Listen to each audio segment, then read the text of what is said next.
बिस्मिल्लाहिर्रहमानिर्रहीम। प्यारे बच्चों, अस्सलाम वालेकुम रहमतुल्लाहि व बरकातहू। मैं आज आपके सामने class 5th subject math topic factors लेकर हाजिर हुआ हूँ।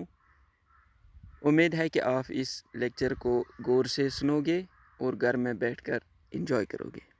प्यारे बच्चों, आपको याद होगा इससे पहले हमने मल्टीप्लाइज पढ़े थे और कॉमन मल्टीप्लाइज पढ़े थे। यानी कि मल्टीप्लाइज हम प्रोडक्ट को कहते हैं और फैक्टर्स हम डिवाइड को कहते हैं। तो यहाँ पे हम देखते हैं कि फैक्टर्स क्या है, यानी कि what is a factor. Factor कथ वना multiplying two whole numbers gives a product.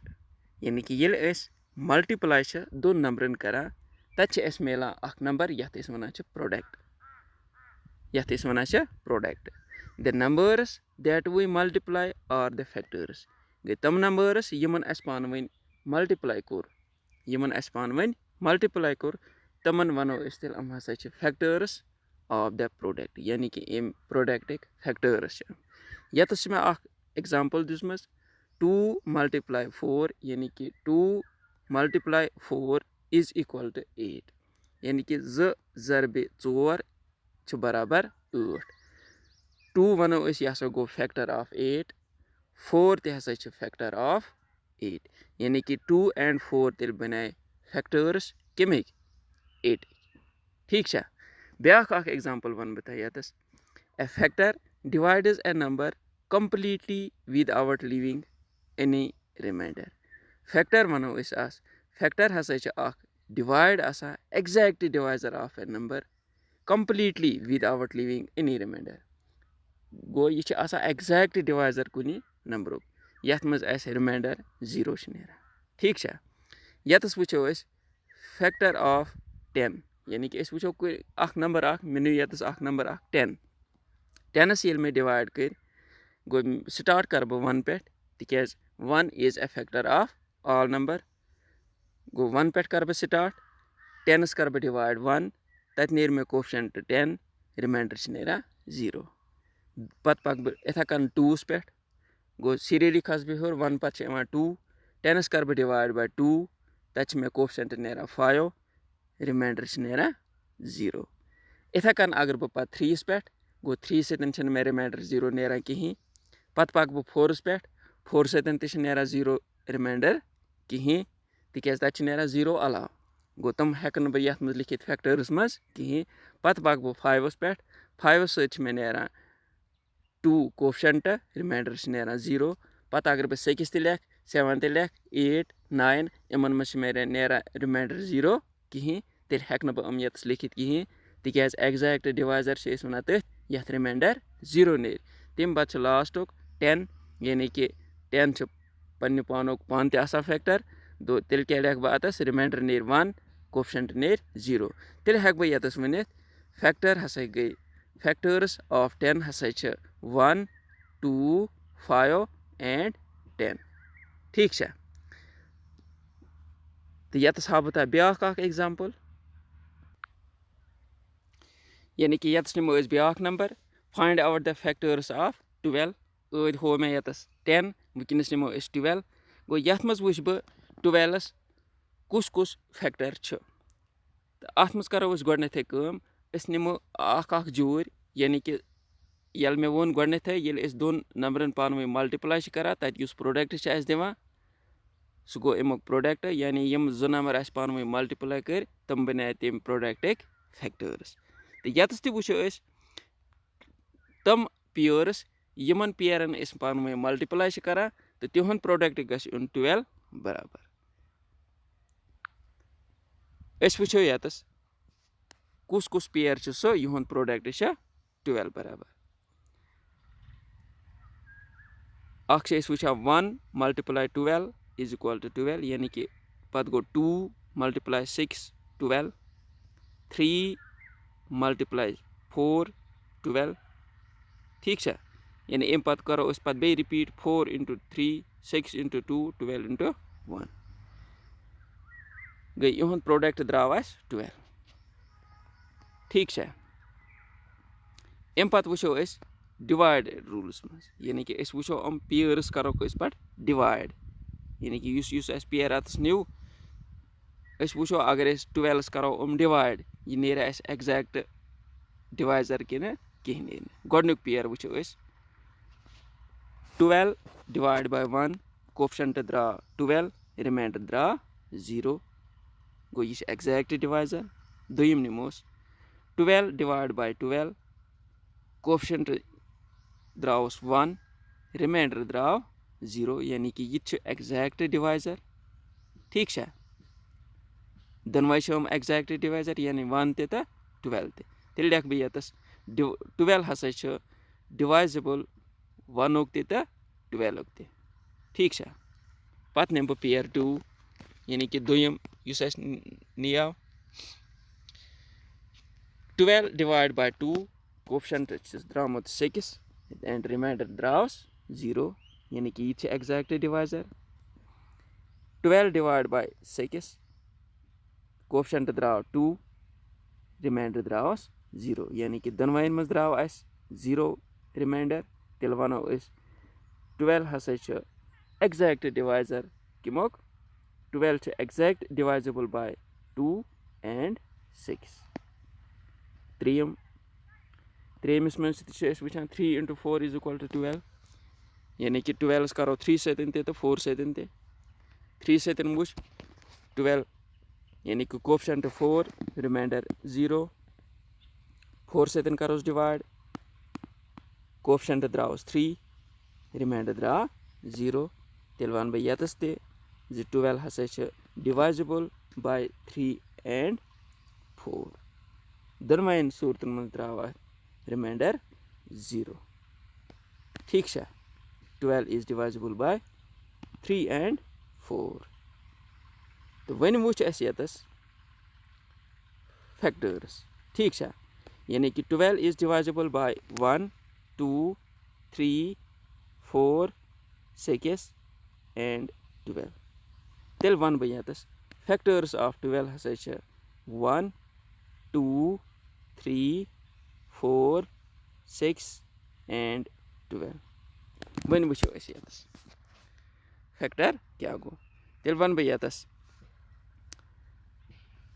Factor यानी कि factor is a number which exactly divides the given number ठीक है या वनोस factors are numbers you can multiply to get the given number ठीक है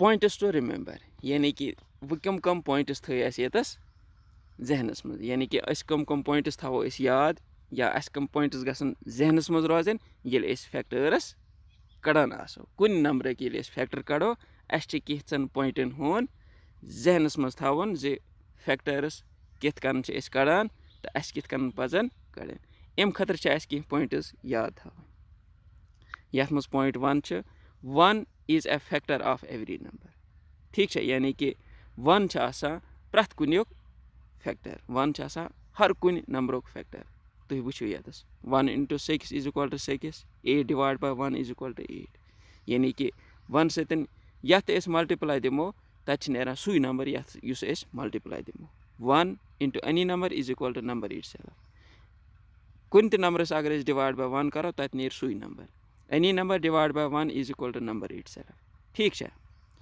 तेल वनो 1 is a factor of every number गो 1 हसा हर कुन नंबर फैक्टर दोयम पॉइंट थो यार every number is a factor of itself प्रथ कह नंबर पन्ने नंबर फैक्टर थो योकुन ध्यान 6 multiply 1 is equal to 6 8 divided by 8 is equal to 1 यतस वो प्रथ कह नंबर अगर कुन त नंबरस 1 करो मल्टीप्लाई तत नेरा सुई नंबर या कुन त नंबरस करो सुई नंबर डिवाइड बाय तत नेर 1 ठीक है तेल वनो यतस जे प्रथ कह नंबर पन्नी पानुक factor every number is a factor of itself यम गसन यम पॉइंट्स थवन याद पत point 3 the factor of a number is always less than or equal to that number यानी कि प्रथ कह फैक्टर क्या लेस देन या इक्वल थो योकुन एग्जाम्पल फॉर एग्जाम्पल 12 लिखे फैक्टर्स यानी कि अमिक फैक्टर्स लिख अस 1 2 3 4 6 एंड 12 अस वुचान यथ मज फैक्टर्स ऑफ 12 मज 1 2 3 4 6 हम फैक्टर्स सारी तम यम लेस देन 12 अत मज वुचान 12 यानी कि इक्वल टू 12 गो अत मज गस आसन एम नंबर खुद ज्यादा कहीं बल्कि गसन आसन फैक्टर लेस देन या गसन आसन इक्वल टू द नंबर पत गो चूरिम point every number except 1 has at least 2 factors यानी कि प्रथ कुन नंबरस सिवाय अक वराय छ आसान कम खुद कम 2 फैक्टर्स मिसाल के तौर पर फैक्टर ऑफ 7 छ निवान अत 1 फैक्टर बे 7 बे सह कहां जोर यहुन प्रोडक्ट आ 7 7 ठीक है इथे कन 5 ते इथे कन 3 ते इथे कन 2 ते गो 7 ये न्यू अत सिर्फ 1 फैक्टर बे 7 फैक्टर ठीक है तवे वन प्रथ कह number every number except 1 has at least 2 factors 1 and the number itself प्रथ कुन नंबर सिवाय 1 2 फैक्टर कम से कम 1 बे पन सह पान नंबर गई यम तम पॉइंट्स यम जहनस मज थावन यम फैक्टर्स आसो कुन नंबर कड़ान ठीक है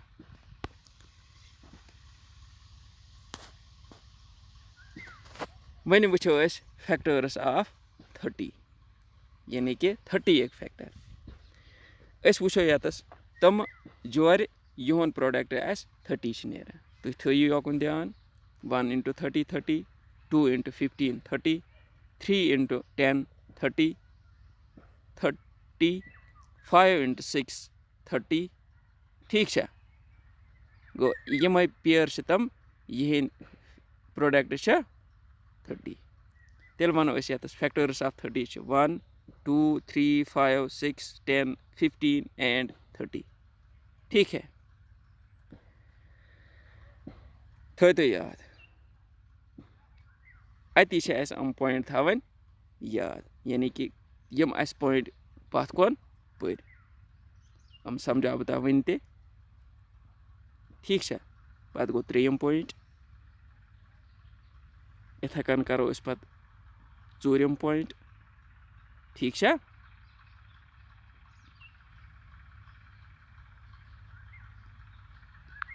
थो तो योकुन ध्यान गो यस फैक्टर्स ऑफ 30 लिख अत मज वुच गोडे तम पेयर्स युन प्रोडक्ट 30 बराबर तम लिख 1 into 30 2 into 15 3 into 10 5 into 6 गो अमो अलावा कहाँ सह नंबर यमन प्रोडक्ट करो पत यी तिहुन तिमन दोन नंबरन हुन प्रोडक्ट 30 तेल वोन यतस फैक्टर ऑफ 30 हसा गो 1 2 3 5 6 10 15 एंड 30 वन वो क्या क्या मज याद थावन पॉइंट्स टू रिमेंबर यानी कि मैं गोडे तम one factor is a number which exactly divides the given number यानी कि फैक्टर वन तथ नंबरस युस एग्जैक्ट डिवाइजर गस कुन नंबर यतस न्यू यानी कि अत गस रिमाइंडर 0 नेरन अगर 1 सतन 30 करो रिमाइंडर गस 0 नेरन 30 सतन 30 सतन करो 30 रिमाइंडर गस 0 नेरन इथे कन 2 सतन करो 15 सत करो 3 सतन करो 10 सतन करो 5 सत करो 6 सत करो सर्वाइन सूरतन मज गस रिमाइंडर 0 नेर अगर ना 0 नेर कि तेल वनो यह ना फैक्टर ऑफ 30 कहीं दोयम याद थावन 1 is a factor of every number यानी कि 1 सरनेन हुंद फैक्टर प्रथ कुन नंबर फैक्टर 1 त्रीम याद थावन every number is a factor of itself प्रथ कह नंबर पन्ने नंबर फैक्टर चूरिम the factor of a number is always less than or equal to the number प्रथ कह फैक्टर यम कुन नंबर तम कम यानी कि लेस देन तम अम नंबर खुद कम या अत नंबरस बराबर ठीक है पचम क्या वो every numbers accept 1 has at least 2 factors यानी कि پرٛٮ۪تھ کانٛہہ نمبر پرٛٮ۪تھ کُنہِ نمبرَس ہسا چھِ آسان ایٹ لیٖسٹ 2 فیکٹٲرٕس 1 وَرٲے. 1 چھِ آسان صرف 1 یوت فیکٹر. 1 چھُنہٕ دوٚیِم فیکٹر آسان کٕہٕنۍ. گوٚو ایٚکسیپٹ 1 یِم تہِ باقٕے نمبٲرٕس چھِ کم سے کم آسن تِمن 2 نمبر. اکھ آسہِ 1 بیٚیہِ آسہِ 1 سُہ نمبر. کُنہِ ہٮ۪کن پتہٕ 2 کھۄتہٕ زیادٕ ٲسِتھ سُہ پکو أسۍ پتہٕ برونٛہہ کُن. ٹھیٖک چھا؟ گوٚو یِم ٲسۍ فیکٹٲرٕس یِم اَسہِ یتھ لیکچرس منٛز تۄہہِ سۭتۍ ڈسکس کٔرۍ. مےٚ آسہِ اُمید زِ تۄہہِ آسن یِم سمجھ آمٕتۍ. انشاء اللہ صُبحس کرو بیٚیہِ مُلاقات تہٕ توٚتامتھ دِیِو اِجازت. خدا حافِظ.